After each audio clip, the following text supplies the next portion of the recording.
अकेला अकेला खाने वाला नहीं है, बांट छूट के खाना और वैकुंठों में जाना। मेरा लाला तो सबको बांट छूट के खिलाता है, अकेला अकेला खाने वाला मेरा लाला नहीं है। ये चोरी चुप के खाना है, ये आदत तो गोपियों तुम्हारी होगी, मेरे लाला की नहीं है। कई बयान आदत हो जाकर चोरी चुप के खाने। एक ही घर में नई नई बहू आई, अब मेरी कहीं आदत थी, कोई चीज खौनी दिखती बा बच मुंडा मेल देती। सासू जी उनसे परेशान हो गया, एडी केडी बहू आई है, कोई घर में खौनी चीज छोड़ी कोई। हमें कोई मेहमान आ जावे, इन टेम मत कोई आ जावे, बानी मान मनवार करा तो क्या करा, अतिथि कोई आ जावे तो कहीं, और आए जो कोई छोड़े नहीं, और नई बहू है कह की सका नहीं, दादा डांट फटकारे भी तो कोई नहीं कर सका। जने सासू जी कहीं करियो, खाओ पियो का अलग ही स्टोर रूम बना दियो। अब बहू जे कमरा में जाती, रसोई में जाती तो सासू जी देखता की खतरो नहीं है, पर स्टोर रूम में जाती जन सासू जी देख लेता बा कट्टे ही नहीं है, जन बट्टे ही जाए। जन कहीं करती सासू जी लारू हेलो पाड़ दी एकदम, बहू आवाज देती मुंडा में की हो तो जने तो बोलीस तो कोई नहीं तो आप हाथों हाथ दे देती जवाब के हाँ सासू जी। सासू जी ने ठाप पड़ जातो बैठा बैठा ने कहीं मामलो यो। एक दिन कहीं है कि सासू जी घरों बारे उबा चौकी माते बैठा बातचीत कर रिया कि नहीं, और बहू देखियो कि सासू जी तो बारे गप्पों में मस्त है। बा गई स्टोर रूम में जगह बैठा लड्डू पड़िया जगह एक मुंडा में धर दियो। जितने सासू जी आया कोई जाने थानेदार साहब आया है, चेकिंग गई है। सासू जी आया, सासू जी नजर घुमाई, बहू कठे बहू कठे बहू बठे, कमरा में नहीं रसोई में नहीं, अरे बा कठे बठी जे एकदम हेलो पाड़ियो बहू, हम मुंडा में तो लड्डू बोली जे की कर क्यों बहू बहू क्यों सासू जी क्यों बड़की गिटकी कही है। बहू आप रखा कुआन कहो हाँ। तो यशोदा जी कहो गोपियों ए चोरी चुप के खाओ आदत थानी वेला मारे लाला री नहीं है, मेरा लाला तो बस बांट चूट के खाना रहे। एक गोपी क्यों तो वाह वाह ग्वाल बालों ने खिलाओ तो कोई नहीं, पण आप रो डालो एडो है हाथ बांधरा री टोली लेना वे, अरे मैं तो माखन जमा करा माखन निकाला एर वो बांदरा ने खिला दे। यशोदा जी क्यों अरे गोपियों तुम क्या जानती मेरे लाला का स्वभाव, मेरा लाला सब जीवों में भगवान के दर्शन करता है, वो बंदरों में भी भगवान को देखता है, बंदरों में भी भगवान को देखता है, इसलिए बंदरों को भी मक्खन खिलाता है। एक गोपी बोली अच्छा बंदरों को खिलाओ तो खिलावे, पर आपका लाला ऐसा है कि माखन खाने और खिलाने के बाद मटकी फोड़ के चला जाता है। मटकी तो नहीं फोड़े कम से कम, और क्यों नुकसान करे। यशोदा जी बोली मेरा लाला तो कुमार का भला सोचता है।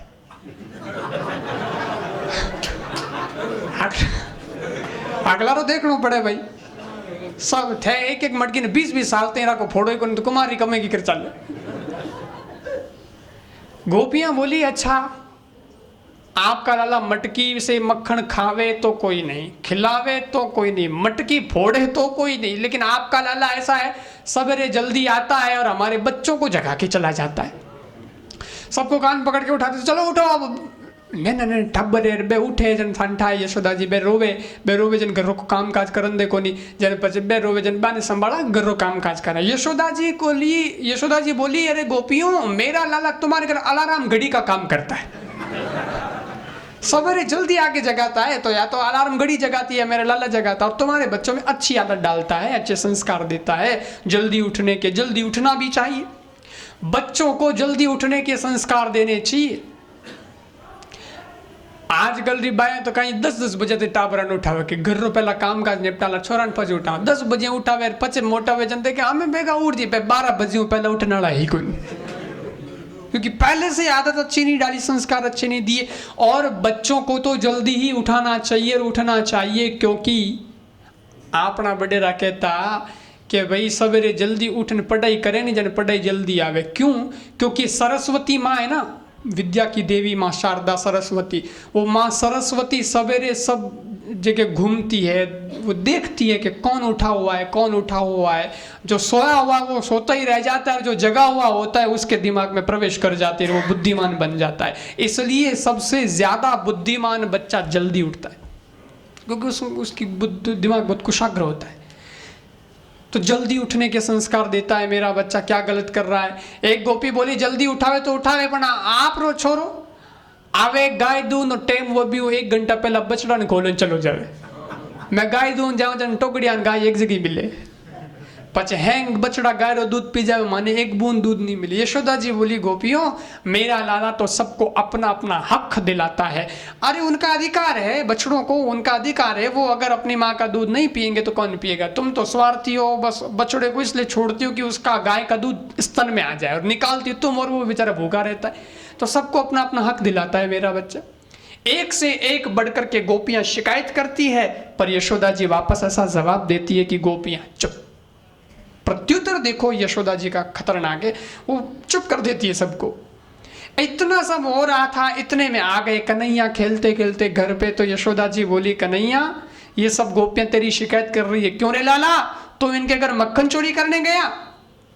तो भगवान ने सफाई प्रस्तुत कर दी। भगवान बोले नहीं माँ मैं बस सच कहता हूं, मैं तो ये भी नहीं जानता कि इन गोपियों का घर कौन सी गली में। सब झूठ है, झूठ। अरे हाँ बिल्कुल माँ तुम बड़ी भोली है, गोपियां बहुत तेज है, चतुर है, और इनकी बातों में तुम आकर के मान लेती है, तो सब झूठ है। और माँ मक्खन की बात है, अपने घर में 9 लाख गायें हैं, तो लाखों में से हजारों गायें तो दूध देती है। तो दूध देती है तो अपने घर कितना मक्खन होता है रोज का, अपने कोई कमी है क्या मक्खन की। तो इनके घर क्यों खाऊंगा, अपने घर में कितना मक्खन है। यशोदा जी बोली देख लो ये मेरा लाला बयान दे रहा है तुम्हारे सामने। लेकिन गोपियों को तो कृष्ण के दर्शन से मतलब था, दर्शन हुआ और गोपियां चली गई। लेकिन अगले दिन यही गोपियां यमुना किनारे इकट्ठी हो गई और वहां सब चर्चा करने लगी कृष्ण की। एक गोपी दूसरी गोपी से बोलती है यशोदा जी का लाला है ना बहुत सुंदर है। एक बोली सुंदर तो है लेकिन थोड़ा काला है। एक बोली काला है लेकिन मत वाला है। एक बोली मत वाला है लेकिन नटखट तो है, चंचल कितना है। एक बोली अरे कृष्ण तो बहुत चंचल है, इतना चंचल है। एक गोपी बोली मैं एक बार यमुना जल से भरी मटकी ले जा रही थी घर, तो मैं तो जा रही थी अपनी मस्ती में, लेकिन एक झाड़ के पीछे छुप कर के निशाना साध के उसने ऐसा पत्थर मारा मटकी के, मटकी फूट गई, सारा पानी मेरे शरीर पर आ गया, मैं गीली हो गई, कपड़े गीले हो गए, मटकी फूट गई। फिर दूर खड़ा आके बोला गोपी स्नानम समर्पयामी, पहले स्नान करना चाहिए फिर घर का काम काज करना चाहिए। तू बिना स्नान करिए घरों काम काज करने लगी। एक गोपी बोली तेरे में इतनी भी थी, मेरी सुन, मैं घी से भरी मटकी ले जा रही थी मथुरा घी बेचने, पूरी मटकी घी से भरी थी, मैं अपनी मस्ती में चल रही थी, एक पेड़ के पीछे छुप के ऐसे निशाना साध के पत्थर मारा मटकी के, मटकी फूट गई, सारा घी मेरे शरीर पर डुल गया।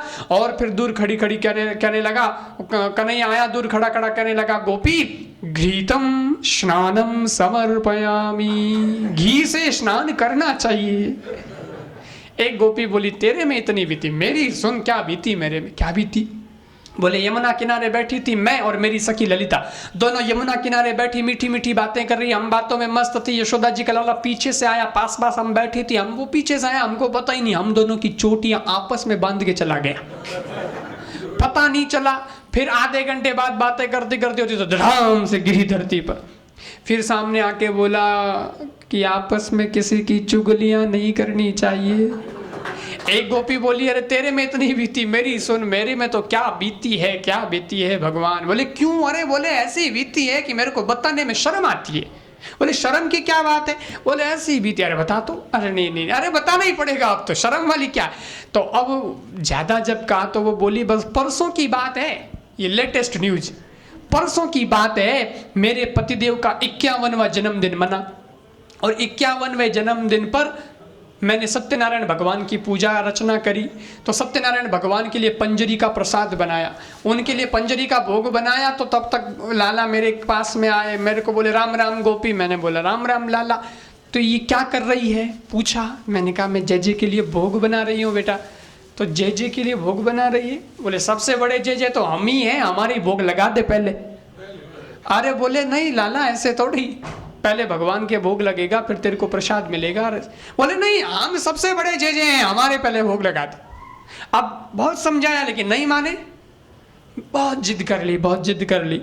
मैंने भी कहा नहीं लाला ऐसे थोड़ा ही होता है, पहले है ना जय को भोग लगाएंगे, फिर है ना तो आना, तेरे को भी खिलाऊंगी, मैया के लिए भी दूंगी, सबके लिए दूंगी, लेकिन ऐसे सीधा नहीं लेते, पहले भगवान को चढ़ता है।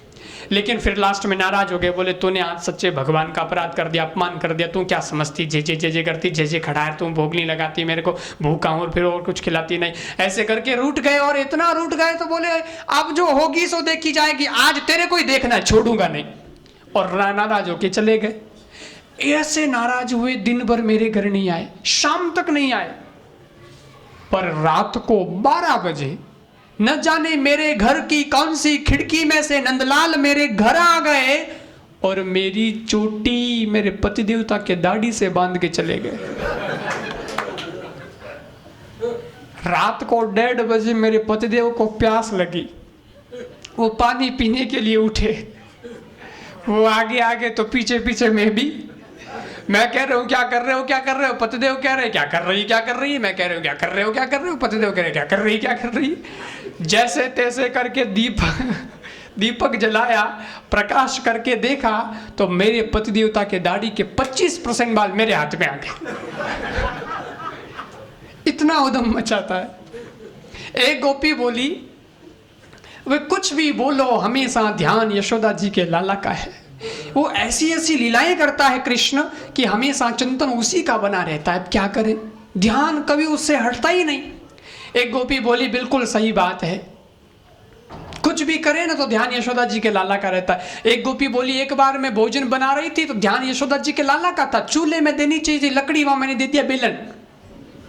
फिर जब सासू जी को पता चला तो बहुत सारी गालियां दी। एक गोपी बोली अरे एक बार मैं है ना भोजन अपने पतिदेव को भोजन करा रही थी, पतिदेव ने आचार मांगा तो ऊपर पचित से आचार की भरनी उतारी, पतिदेव को आचार परोस दिया। अब ध्यान यशोदा जी के लाला का नटखट कन्हैया का था तो आचार की भरनी उतारी, पतिदेव को आचार परोसा, वापस ऊपर पचित पर रखनी चाहिए थी आचार की भरनी, पर वहां मैंने मेरे छोरे को रख दिया। छोरो रोजन ठापड़ी और उन्हें मेल दी, पाचो उतारी उन्हें बस रखी आचार्य भर। तो हमेशा ध्यान यशोदा जी के लाला का रहता, चिंतन उसी का रहता।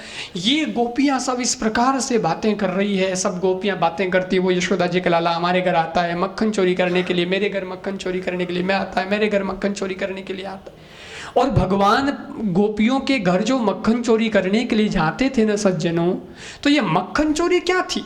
क्या भगवान माखन का भूखा था क्या? मक्खन की चोरी भगवान क्यों करता था? माखन चोरी क्या है? वैसे तो कन्हैया मक्खन चोर कहलाता है, लेकिन वो चित्त चोर भी कहलाता है। इसका मतलब क्या है? भगवान मक्खन की चोरी नहीं करते थे, वो तो चित्त की चोरी किया करते थे। कन्हैया चित्त चोर है। और हाँ, ऐसा है कि भगवान मटकी फोड़ते थे ना मक्खन की, तो वो मटकी क्या थी? बोले वो मटकी कोई मक्खन की मटकी थोड़ी थी, कथा तो है लेकिन उसका भी एक अपना रहस्य है, उसका गूढ़ार्थ है कि वो मक्खन की मटकी नहीं थी, वो तो पाप की मटकी तो थी ना। भगवान पाप की मटकी फोड़ा करते थे और भक्ति का माखन उसमें से निकाल लिया करते थे। तो भगवान परमात्मा की जो लीला है उसमें भी रहस्य भरा हुआ है। बहुत गंभीरता से अगर देखो तो भगवान की लीला में बहुत ज्ञान भरा है, बहुत ज्ञान भरा है। केवल मनोरंजन नहीं है भगवान की कथा में। कई लोग सोचते हैं कृष्ण ने क्या किया, सब मनोरंजन है, लेकिन मनोरंजन नहीं है। अब अगर उसका सार मैं आपको समझाऊं तो आपको बड़ी अच्छे से समझ में आएगा कि क्या थी वास्तव में कृष्ण की लीला, क्या थी मक्खन चोरी की लीला। भगवान परमात्मा ये जो मक्खन की लीला करते थे, माखन चोरी की लीला, ये गोपियों के मन की चोरी करते थे। गोपियों के मन को कृष्ण ने चुरा लिया था। और सज्जनों, ये गोपियां हमेशा इसीलिए उनका मन भगवान कृष्ण में लगा रहता था, और इसी मन के कारण तो गोपियां भगवान तक पहुंच गई थी, जबकि वो पढ़ी लिखी नहीं थी। वेद वेदांत शास्त्र ज्ञान ये कुछ नहीं जानती थी वो, लेकिन फिर भी पार हो गई, भगवान के धाम में पहुंच गई। अनपढ़ होकर के भी भगवान के धाम में पहुंच गई। क्या? क्योंकि उनका मन कृष्ण के चरणों में लगा था। बस मन अगर भगवान को समर्पित हो जाए ना तो ऑटोमेटिक व्यक्ति भगवान तक पहुंच जाए। फिर पढ़ाई का महत्व नहीं रहता है, वहां पर प्रेम का महत्व है भगवान के, तो वहां प्रेम दो तो भगवान तक पहुंच जाओ। और उस प्रेम के कारण भगवान भी गोपियों के वशीभूत हो चुके थे। इसीलिए तो गोपियां कहती थी कन्हैया एक मुरली की धुन सुना दे, एक प्यारी सी मुरली बजा दे तो हम तेरे को इतना सा मक्खन देंगी। और भगवान मुरली की वो धुन बजाते थे। क्या इतने से मक्खन के लिए? गोपियां कहती थी एक ठुमका लगा दे कृष्ण, थोड़ा सा नाच के बता दे, हम तेरे को इतना मक्खन देंगी। और भगवान नाचने लग जाते थे। क्या इतने से मक्खन के लालच में भगवान नाचता था?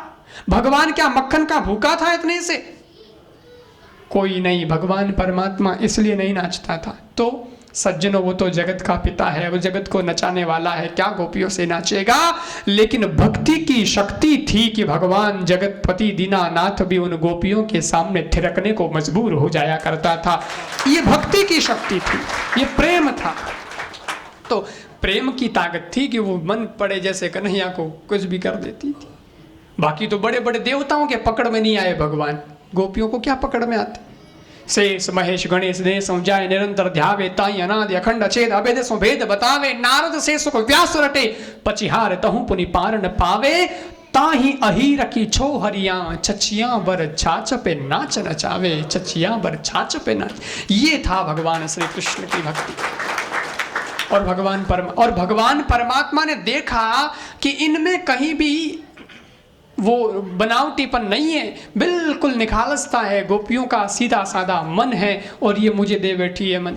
तो भगवान परमात्मा ने उनके मन का, उनके भाव का आदर किया है। सज्जनों, भगवान परमात्मा तो कहते हैं मुझे छल छिद्र कूड़ कपट ये अच्छा नहीं लगता है। निर्मल मन जन सो मोहि पावा मोहि कपट छल छिद्र न भावा। यहाँ तो निर्मल मन चाहिए, बच्चे का सा मन चाहिए, निखालसता चाहिए। और जब निखालसता आ जाती है तो भगवान परमात्मा बहुत जल्दी दर्शन दे देता है। और लेकिन कई लोग निखालसता नहीं लाते, तब तक भगवान से कोसों दूर रह जाते हैं। भगवान तो कहता है बच्चे सा मन लाओ, आप जाओ ना भगवान को प्राप्त करने के लिए तो बिल्कुल बच्चे बन के जाओ। कहते हैं गुरु के पास में और भगवान के पास में बच्चे ही बन के जाना चाहिए। वहां तो बिल्कुल ऐसे ही जाना चाहिए ताकि कुछ मिल पाए, और अक्कड़ के जाएंगे ना तो जो है वो भी चला जाएगा। ऐसा एक सिद्धांत है, ऐसा नियम होता है। इसलिए बच्चे बनो, निखालसता लाओ, बिल्कुल निर्मलता लाओ। गुरु के पास में जाओ तो ज्ञान चंद हुक्म चंद राय चंद बन के मत जाओ। वहां जाओ तो वहां तो बस बिल्कुल दास बन के जाओ, प्रेमी बन के जाओ। भगवान बहुत कृपा करेगा, गुरु भी आशीर्वाद देगा, उसकी भी निगाह हम पर पड़ेगी। और उसकी तो नजरें करम अगर पड़ गई तो रहम ही रहम है, उसकी तो कहना ही क्या, वो कृपा ही कृपा कर देगा। लेकिन होनी चाहिए निखालसता, क्योंकि नल के नीचे अगर पात्र रखोगे तो उसमें कुछ आएगा। हम नीचे ही ना हो, हम झुके ही ना, तो फिर क्या आएगा? कुछ भी नहीं आना है। सीधी सी बात है, झुकना तो पड़ेगा।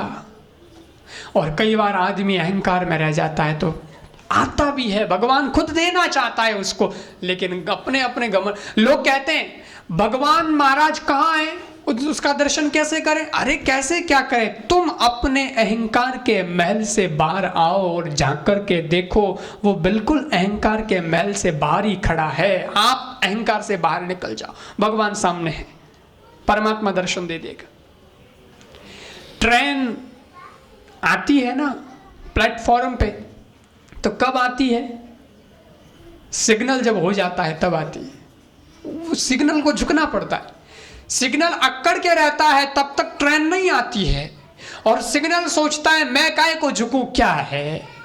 परंतु ट्रेन भी कहती है बेटा मेरे को गरज नहीं है, तेरे को झुकना ही पड़ेगा। मेरे को क्या गरज पड़ी है? आखिर गरज तो सिग्नल को है, क्योंकि प्लेटफॉर्म बहुत अच्छा बना हुआ है, करोड़ों रुपए लग के बनाया है, सिग्नल को खड़ा किया है। लेकिन इतने रुपए लग गए, ट्रैक भी तैयार हो गया और प्लेटफॉर्म भी तैयार हो गया, लेकिन उन सब की रौनक कब है? जब ट्रेन वहां चले तो है। ट्रेन ही नहीं तो प्लेटफॉर्म का क्या फायदा है, सिग्नल का क्या मतलब? तो सिग्नल को आखिरकार झुकना पड़ता है, उसको अपना मस्तक नीचे करना पड़ता है। वो जब झुक जाता है तो ट्रेन प्लेटफॉर्म पर आ जाती है और सब रौनक ही रौनक हो जाती है, सारे पैसेंजर फिर दौड़ते हैं उसकी ओर। ठीक वैसे ही सज्जनों, भगवान ट्रेन है, हमारा ये मस्तक है ना, ये सिग्नल है, और अपना हृदय रूपी ये प्लेटफॉर्म है अथवा ट्रैक है। अगर भगवान रूपी ट्रेन को अपने हृदय रूपी प्लेटफॉर्म में लाना चाहते हो तो मस्तक रूपी सिग्नल को झुका। इतना करो, ये समर्पण लाओ, भगवान जरूर आएगा, दौड़ा चला आएगा। वो नहीं देखता कि कौन कितनी डिग्री वाला है, किसने कितनी पढ़ाई की है, कौन कितना पैसे वाला उसके वहां, ये भगवान कभी नहीं देखता कि कोई आया है तो 500 का सूट पहन के आया है कि 5000 का सूट पहन के आया है, वो कैसे बूट पहन के आया है, वो कैसा सूट पहन के आया है, कोई मतलब नहीं है। भगवान तो ये देखता है कि वो किस प्रेम से आया है, किस भाव से आया है। वो भाव चाहिए। अगर वो भाव अगर हमारा होगा तो गोपियों जैसी स्थिति तो हमारी भी बन सकती है, लेकिन मन को देना पड़ेगा भगवान को। हमने मन को दिया है जगत को कि भाई मन जगत का है, लेकिन जगत का नहीं, उसको जगदीश को सौंपो, फिर देखो क्या रौनक बनती है, क्या गुल आपके जीवन में खिला पाते हैं, कैसे गुलशन आप बनेंगे, वो तो देखो। मन एक बार भगवान को सौंप के देखो, जगत को नहीं, जगदीश को मन दे करके तो देखो।